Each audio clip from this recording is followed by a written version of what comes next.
So I already showed you the entirety of what a PowerPoint presentation journal club might look like.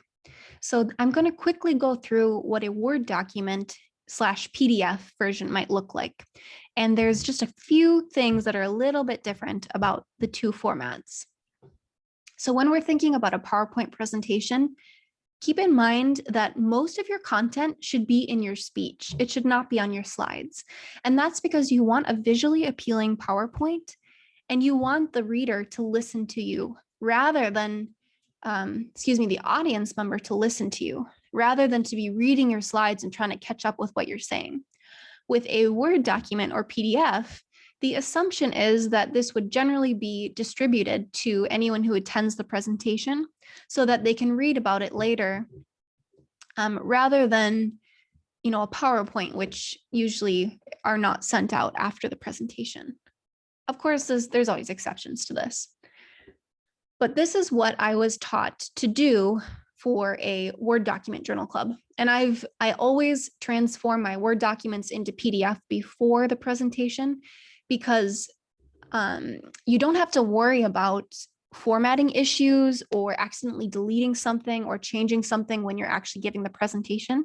And it's a lot easier to just pop it in an email after you're finished with the presentation. So in general, the content is going to be the exact same. Sometimes I add a little citation of the actual study here. And similarly, I don't usually include the rotation that I'm on, and I don't usually include my position at the institution. And this is because this document is going to be widely distributed. I mean, not necessarily in every single case, but generally, this document is meant to be referenced and not a presentation. So this document, you can actually include a lot more words, you can include a lot more statistics because this is meant to be a reference sheet. Of course, you want to keep everything very succinct, but a lot of your conversation is going to be already on the page so that if someone were to read this, they would get the same experience as your actual presentation.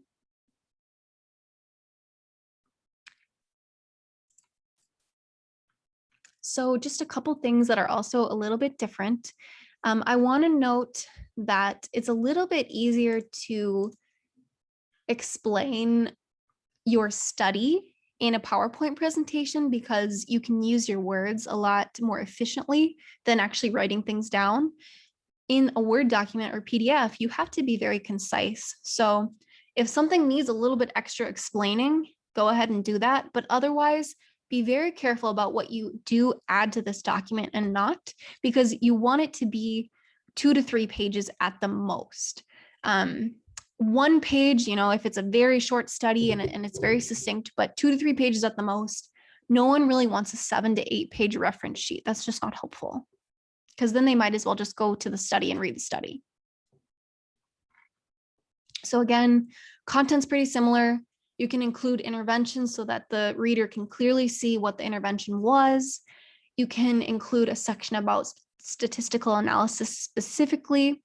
I still do the study characteristics, study design, the who, what, when, where, how that I told you about before, but then you just continue to break things down a little bit more. And then what's a little bit unique is the outcomes. You want to explain what the outcomes were before you list the results, because the results are going to be their own section. You want to list what their outcomes were so that you can remind the reader, this is what they were going to show. And then later on down, you'll show them what they found. For population demographics, it's pretty easy to just copy and paste and then use those red arrows or boxes, as I mentioned before, to show what's really important. Again, if there's just so much information, the reader can always go back and pull up the real study. This is just meant to be a summary.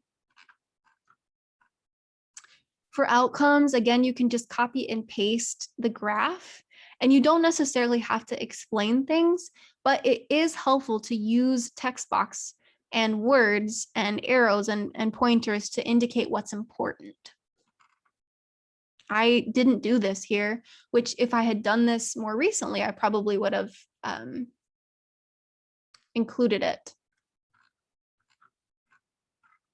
And again, differentiate between secondary and primary outcomes. So one thing a little bit different is you can include what were the author's conclusions, and then you can break it down into the strengths and limitations of the actual study. So in this way, you can differentiate what was the author's opinion and what is my opinion. So the reason why I wanted to show you this exact journal club is because of this right here. So this study that I read, I was all gung-ho about it. It was about a new HIV vaccine that they were trialing. And I was so excited on my infectious disease rotation to be able to, read something really cutting edge. And I got to the end of the study and found that there was no difference than placebo between the two groups, the placebo and the vaccine. And there was almost a higher incidence of illness in the vaccine group. So, there wasn't actually more incidence or like sick. It wasn't making people worse, but it definitely wasn't making them better. And so I felt a little bit defeated after, selecting this as my journal club, and I couldn't really back out at that time. But when you have an instance where your study doesn't show what you're hoping it will, or it literally shows nothing, that is an opportunity to show your preceptor that, it doesn't have clinical significance, but this is what we can learn from it. And so it's really that kind of change in perspective that can be so helpful. So for instance, you can talk about things like, this is maybe one reason why they hypothesized that it didn't work. This is one reason why of what they can do differently in the future to try to make it work. This is maybe one reason why it failed. So you can really break down and do more discussion about this study rather than just focusing on, oh, it didn't work, I'm done. So definitely take the opportunity to show that you can critically think in these cases.